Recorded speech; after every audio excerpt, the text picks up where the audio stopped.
soon as I saw him walk in, and I knew I had to capture that. I never considered myself an artist by any means. You have to like kind of separate the doubt out. Your camera doesn't matter. It's about how you see it and how you want to capture it. As long as you get the shot and you're happy with it as a photographer, that's all that matters. Hello again, and welcome back to F22, where we bring all things photography into focus. The show's brought to you by VSCO, and in this episode, I'm talking with Branden Mey, who is an incredible street and architecture photographer based in Atlanta, Georgia, and he goes by the name Bamtog as well. Bam is one of my favorite photographers on VSCO. His use of light and shadow and color and just his timing and compositions on the street are world class. And I really just wanted to talk to him to dive deeper into his work, his process, his story, and the conversation did not disappoint. So if you're someone who is looking to improve your street photography, or if you're just trying to find your style or maybe dealing with some self-doubt, I think you'll get a lot out of this conversation. So let's get into my interview with Bam. All right, welcome to the show, Branden Mey. So awesome to have you. Thanks for having me. Glad to be here. Yeah, so why don't you just start by telling everybody who you are, where you are, the kind of work that you do, just so we can kind of get to know you if people don't know you already. Yeah, my name is Branden Mey. I'm a street and architecture photographer from Atlanta, Georgia. I have about 15, maybe 20 years of experience in photography in various aspects, but street and architecture are my favorite genres of photography to shoot. Yeah. Awesome. And maybe so 15 to 20 years, that's a long time. Like, how did you get started? Did you always do street and architecture, or what's the story there? Yeah, street architecture came to me kind of late. I always loved street photography and architecture, but I didn't really get out to shoot street until maybe about 2020.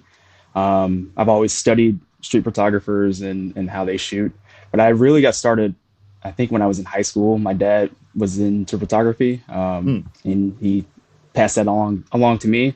And then as I went through school, especially in high school, I started taking photography classes and started using the darkroom to develop film and on 35 millimeter. And I've been hooked ever since. Wow. That's awesome. So your handle on VSCO and other places is Bamtog. Is there any significance to that? Like, where did that come from? Yeah. So Bam are my initials. And I just kind of put those together and try to see what sticks. My whole life I wanted people to call me Bam because I think it's a cool nickname. It is cool. And no one calls me that. Not my wife, not my friends, no one at work. Even though I have it listed in my Slack channel, that's my name is Bam. They still call me Branden. So hopefully, I can go by that one day. But yeah, those are just my initials, and yeah. Nice. Yeah. Okay. You heard it here. If anybody in Atlanta is watching this, you can make Brandon's day by finding him on the streets and calling him Bam. Oh yeah. That would definitely make my day. That's awesome. And was there any particular photographer or somebody's work that you saw that really inspired you? Was it just your dad, or just kind of composium of things? How did you get there? A combination of my dad and just Louis Mendez, Gordon Parks is a pretty big favorite of mine. Fan Ho, it's another one. Vivian Myers. Nice. Yeah, I love all the old street photographers from the 50s and 60s that are pretty prominent. And I got I really did get hooked by studying their photography and watching them.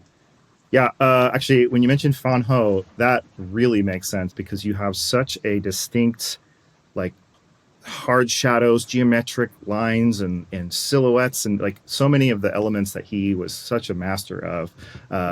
So I'm curious, how has your style evolved over the years, or how have you gotten to the style that you have? It's so distinct, clearly drawing from some inspiration, but also very much your own. How did you get to this style that you have? Really, a lot of trial and error. I really watched a lot of YouTube videos and read a lot of books and studied those photographers a lot. And then once I was able to get on the street myself and really try, it was really a lot of trial and error. Really seeing what works, seeing what type of street photography that I like. If I want to use shadows more so, or just really focus on capturing subjects walking through light. But I really just got stuck on the shadows aspect of it and the contrast between light and dark. And that took me a little while to really hone in my skill and find my eye, but Yeah. really just trying things to see what works and trying different settings and different perspectives of where I'm standing on the street. Really, Yeah. yeah. And I mean, in that 15 to 20 years, like at what point in that journey would you say you felt like, oh, this is the style, I've got it? How long did that take? Well, when it comes to street, I think it really only took me a few months to really get my style down. Walking around Atlanta, you kind of see like these different scenes and aspects of the city, and it makes you want to capture them. And then Yeah. you see a particular corner or a particular way the light is hitting a person when they're walking through. It really makes it easy to, at least for me, to hone in my style. Yeah. Again, I trial and error was probably my best friend in that, just seeing what worked, seeing Yep. what I liked, and going from there. Awesome. I have so many questions about how you do what you do, but I think maybe the best way to get into it would be just be to like look at some of your images. Oh yeah, Can you maybe sure. show us some of your favorite shots and just talk us Oh yeah. through the story of how you got them, how you do this? So this is one that I call Westbound. I shot this in 5 Points Martyr Station in downtown Atlanta. Really, I again trial and error is really one of my best friends at this point. Mm. And really using just being patient and allowing the trains to come through and seeing where should I stand and how should I stand, and do I want like a subject coming through the door or just even standing by the door, and going from there. I really like the vibrancy of the colors and the contrast of the Mhm. colors. That's really what I was looking for. I had a thought in my head, or kind of like a plan in my head of how I want to shoot. I've been to this train station so many times in my life, Yeah. and I've always seen the colors and seen, where the train stops and those kind of things. And I really kind of framed it in my head before I actually went out and go shoot it. Once I got to the street or got to the train station and stood on those stairs looking down, all I had to do was really just wait, and go from there. It really was just a waiting game, because Mm. I had already done so much, I guess, planning and preparing to shoot this particular Yeah. scene. I've seen it so many times, and I just really had to find the time and go out and shoot it and spend time there in that station trying to capture this scene. Yeah. Yeah. I love how you said that it's a place that you've been 1,000 times. It can be hard to see these places in a fresh light, and Right. it's just so vibrant and like dynamic the way that the scene is. It's a very normal scene that I think a lot of us see maybe every day, and Yeah. yet it's so fresh and so new. And uh, I don't know. Was this on your commute, or did you like specifically, dedicate some time to just go to this station and do this? How did this come about? Yeah. I really just dedicated some time to go out and shoot this. I I spent maybe the first part of 2020, maybe 6 months or so, really going out every day to shoot for a couple hours and going to Mm, different areas of the city. If I found like a pocket of light or a particular composition that I liked, I would go back a few times to really try to capture it and try to see it from different angles, different times of the day. yeah, Again, I think with me, it's all about trial and error.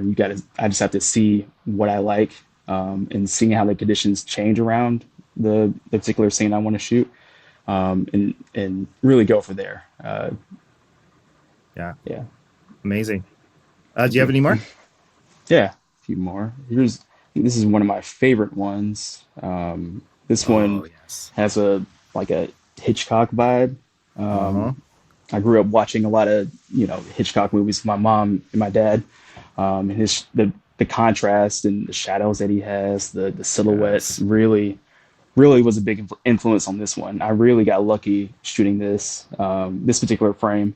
I shot again downtown Atlanta near Peachtree Center, and I really got lucky because the larger silhouette of this man, he was just standing there for in the Yeah. middle of the street for like 2 minutes or so for whatever reason. And then I got lucky with the second silhouette of the man walking into the frame, Mm-hmm. and as soon as I saw him walk in, and I knew I had to capture that. And Yeah. this one was I really saw this scene, and then I had to wait for a few minutes, maybe 20 minutes before anyone was walking by. And once they both walked into the frame, I just went ahead and shot it and captured it. Yeah. I want to camp out on this one for a second. It's one of those shots, like the longer you look at it, the more you see and the more it unfolds before you.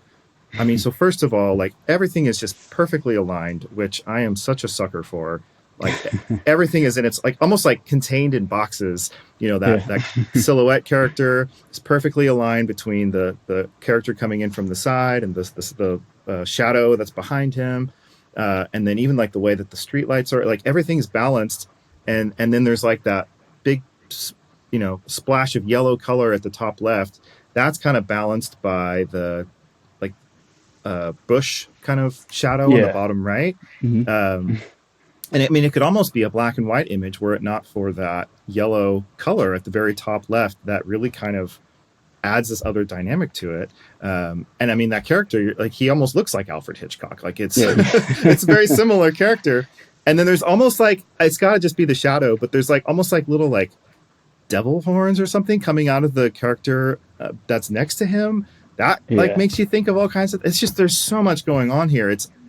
And yet it's so clean and so simple. The first time I saw this one, I just couldn't believe it. It's so good. Thank you. Thank you. It's one of my favorite images that I've taken. Oh This is yeah, the you one I should always be. go back to and look at and try to recreate in different aspects, Yeah. or really in different places around the city. Hmm. And this is when I really realized that this is, you know, street photography is all about luck and really just being in the moment at the right time, the Right. decisive moment, I guess. And Yeah. this is that's where I found that one.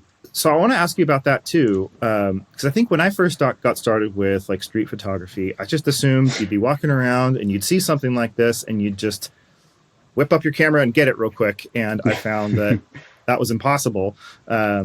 And as I learned about it more and kind of developed, I started realizing like, oh, these people are typically like finding a scene and then waiting for somebody to walk into it.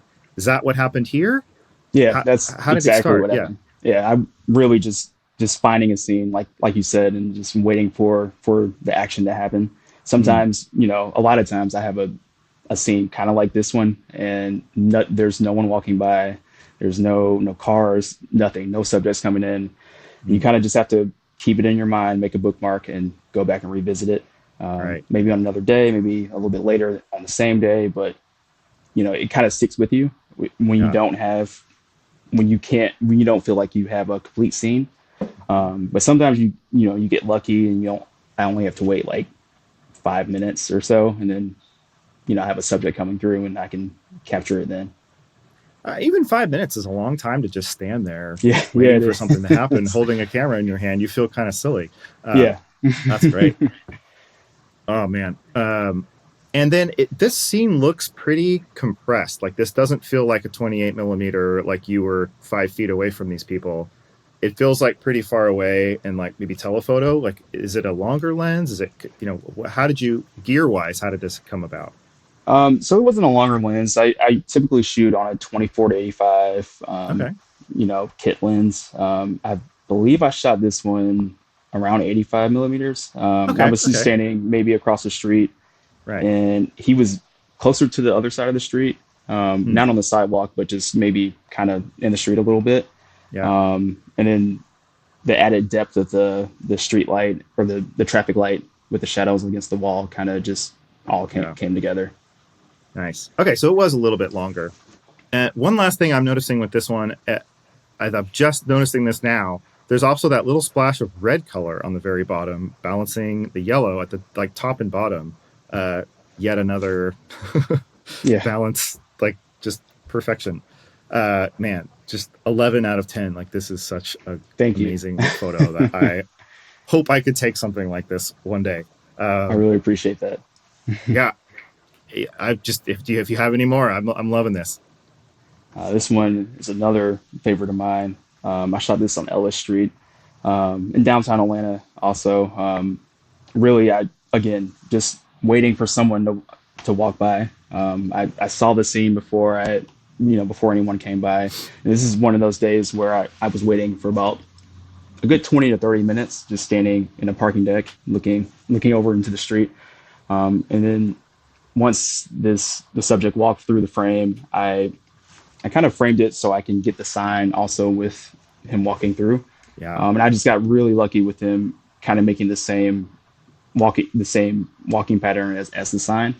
And then, yeah, this is one of my favorite areas to shoot in Atlanta. The light, especially in the morning, is just so perfect, especially in the winter, long shadows and all that. And I find myself revisiting this particular corner anytime I'm shooting. I usually try to start here and then work my way to other parts of the city. Okay, you just answered two questions that I was actually going to answer, and I just want to call back to them. One was, when are you shooting to get these long shadows? It sounds like you're a morning street photographer. That's right. Yeah. Is that like through 4 a.m. kind of thing, or what? No, what's that take? Not that early. Maybe around like 8 o'clock, 7:30, okay. 8 a.m. Yeah. But early The enough light, so that the sun's low and you're getting those long shadows. right. Yeah. And this Okay, is all cool. about placement, especially this particular shot.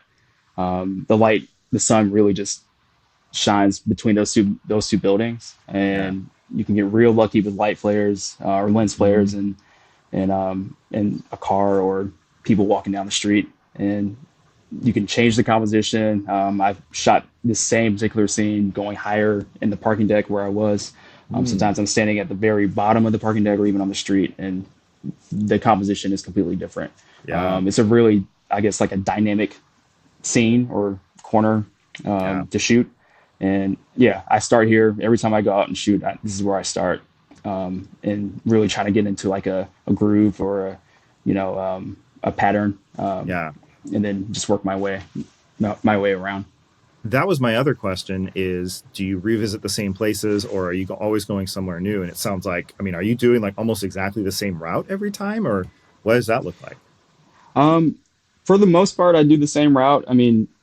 I just kind of follow the sun, and I know where the shadows are gonna be cast, and how the sunlight's gonna reflect off of things, and how it's gonna have little pockets. I really look for gaps in between buildings or like wide intersections, sometimes narrow intersections to really capture to really like kind of compress the light a little bit. But yeah, I usually start here, work my way around. But I always end up coming back to this corner. It's just a fun place to shoot. That's amazing. So I want to call attention to that too. So I think there's a lot of people watching this that are learning and coming up in their photography journey. And I remember when I first started, I felt like, I probably had read like a Henry Cartier-Bresson book or something, or looked at his photos and just felt like, oh, I just need to be able to like show up at a place and just randomly take these amazing photos. And it just, it became impossible. And you quickly start feeling like, oh, I can't do this. But there's so many ways to go about this. Maybe there are some people that do that, but the methods that you have, I think, are actually pretty common, where people are, hitting the same places. They become a master of one area or a corner. I've heard of people like pretty much owning a particular street in New York as far as street photography goes. So that's not uncommon to like really become a master of one particular place, and just make that your subject. And I think that's a really great lesson and just encouragement for people to try, because we all have a place that we can go like that. And Right. You've made a masterwork of yours, clearly. Thank you. I appreciate that. Yeah. So another question I wanted to ask was just about your gear. Like, tell us what you're using, and I guess just about the importance or how important is your camera and the latest greatest stuff to you? Oh yeah, this is a hot topic in photography. Okay. I I use a Nikon D750. It's a DSLR. It's pretty heavy, pretty clunky, but I like it. I've always shot on Nikon. In my professional life, I use Canon for work, shooting product photography. But Nikon is usually my go-to. I mean, for me, it's all about what you're comfortable with, Yeah. and I really feel like gear doesn't matter. It's all about what you see and how you as a photographer want to capture whatever scene that's in front of you. You can, I mean, an iPhone, or like the latest greatest mirrorless camera out there, you can still capture a scene. I always tell people who ask me about gear or ask me, just any advice about photography is that, your camera doesn't matter. It's about how you see it and how you want to capture it. The settings are the same. ISO on Nikon is ISO on Canon. It's the same. Right. Once you learn the fundamentals, you can pick up any camera for the most part and capture a scene. So I try not to get stuck on gear, but I do prefer Nikon over over Canon if I had to choose. But I love that you're using something that's not like a recent old thing. It's like that's a pretty old camera at this point, it is. But It really really solid camera still. And you're making it absolutely sing. Clearly, you don't need a like a Q3 or a X100V or X100VI or something to make it'll be it nice to have, nice to use. I would love to, to use those, but it's what you're comfortable with. If you want one of those, you want a Leica, then shoot with it. You may not like it. You might go back to shoot something else, but at least and you will find what you're comfortable with. Yeah, I love that. I've seen some pretty spirited conversations about auto versus manual, and there's some very strong opinions that real photographers only use manual, and then all the shades in between. Where do you stand on that? How do you work? I mean, just like the gear, it matters, but just get the shot. If it's auto, if it's manual, if it's shutter priority or aperture priority, just get the frame. That's the job of a photographer. Only photographers really care about the settings. I try not to get too bogged down in it. As long as you get the shot and you're happy with it as a photographer, that's all that matters. I mean, manual is. I mean, I guess I do have a lot of pride when it comes to shooting in manual. Because it is pretty difficult, especially on the street, to really play with your settings and get them correct. But sometimes you don't have time to play with your shutter speed. And sometimes you just got to get the shot and you got to shoot it. Your style has a very strong quality to it. The shadows are strong, the highlights are strong, the colors are strong. Are you getting most of that in camera, or is there a kind of editing component to that for you as well? It really depends on the shot. The last three, the last two at least, the colors weren't as vibrant in camera. I usually shoot kind of dark because I want to kind of capture the shadows and the darker parts of the image. But I use Lightroom to edit and VSCO to really bring out the colors. I'm trying to experiment a little bit more with grain. And VSCO is really good with that. I really like the grain settings and how you can, fine tune those. Glad to hear that. Yeah. But really those are the two applications that I use to edit. I kind of, sometimes I'm editing on my phone. Sometimes, I'm just on my computer going back and forth between the two applications and seeing what works and seeing what I like and going from there. Yeah. Okay. So you have all this amazing work. You're taking all these great street photos and these architecture photos and just photos around Atlanta. What do you do with them? How do you get them seen? What then? I think a lot of people get stuck just taking photos and posting them to avoid, and then nothing happens. But I found you, and others have found you. What is that like? I mean, I really just kind of I post them on VSCO and Instagram. I have a website where I should update more often, but I think I really started once my catalog was kind of built. I started applying to photo contests and submitting my work to galleries and really trying to get in that way. Yeah. And going from there. It's hard to really get your work seen. Is one of the things that I've struggled with.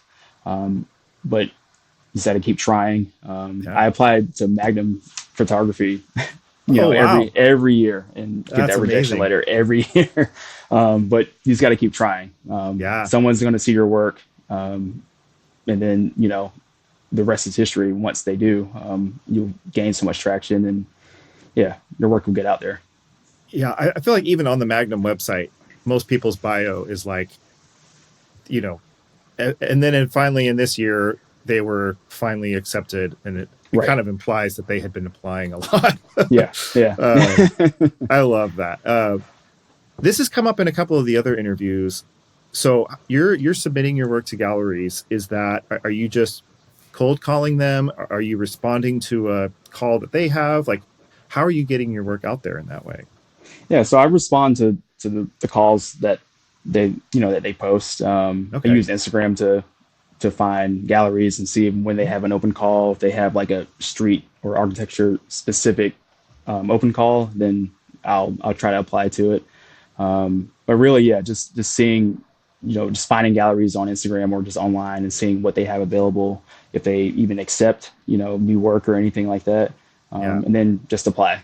The worst Yeah. they can do is tell you no. So Yeah. just try it. Love that. And you've had your work in some galleries, right? Yeah. Yeah. Tell me about that experience. Yeah. So I've exhibited pretty much all over the world. I've had a few throughout Europe. I've locally in Atlanta. I've had a few gallery exhibitions. I just exhibited at Blank Wall Gallery here in the United States, Cool. and yeah, I mean, really, if they have an open call, and it's in your genre of photography, you just gotta apply to it and hope that you get in. Yeah. But that's probably the best way that to get your work seen and just to keep trying to do that. Yeah. I have yet to have my work in a gallery besides like something that's VSCO that doesn't really count because I work there. How does that feel? It's got to be amazing. It Oh man, it really is amazing. Like I never consider myself an artist by any means, Hmm. and it's it really is a humbling aspect of photography to get the rejections, and then one gallery is like, oh yeah, we like that, and we're gonna go with that, and they tell you, they build you up and all that, and it feels really good. It gives you the motivation to keep trying and to keep Yeah. pushing the limits of photography, and yeah, it's really an exhilarating feeling to just have your work displayed and exhibited, and when you actually see it on the wall in a gallery amongst like all these other works. Yeah. Yeah, it's amazing. Yeah. That's awesome. But I can't believe that you just said that you don't consider yourself an artist when you're making this incredible work. I think a lot of people feel that way, like that they're not good enough. How do you deal with that imposter syndrome? Because on one hand, you're saying you don't feel like you're an artist, but on another hand, you're making incredible work and submitting it to galleries. How do you get over that? I don't know. I just put it in the back of my mind and just keep shooting and seeing what works. You have to like kind of separate the doubt out. I Yeah. do a pretty good job with that.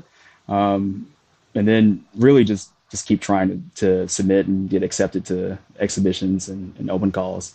What's like one piece of advice that you would give somebody who's up and coming, maybe wants to do work like you? What would you tell them? If I could give advice, if anyone wants to hear advice, I think bring your camera everywhere you go. Shoot whatever you can, whether it's weddings, product, family portraits, street art. Just shoot. Learn how to use your camera. Learn how to edit, and try different genres of photography. But always bring your camera with you. This is something Hmm. that I have to practice because I barely carry mine every day like I should. But that's one thing that that really gets you in the mindset of shooting. Because if you have your camera with you and you see something you want to shoot, you want to shoot it, and then you're going to see how it comes out, and then you might have to change your settings, but you're learning as you're doing it. And I think that's probably one of the biggest parts of photography. The best advice that I can give someone is to always bring your camera with you. Yeah. All right. Well, thank you so much, Branden, for your time, for being on the show, for sharing so much of your work and your wisdom and your experience and your just passion with us. It's just been everything I hoped for when I found your work and just had to talk to you. So thank you. People can find your work on VSCO under the username Bamtog, right? Right. And you can find links to Branden's portfolio, Bam's portfolio, prints, and more from there. And I just, every time your work pops up on my feed, it's just so distinct and so interesting. I just love it. So can't wait to see what's coming from you next, and keep up the amazing work. So thank you, Branden. Thank you all for watching, and we will see you all on the next one. Thank you.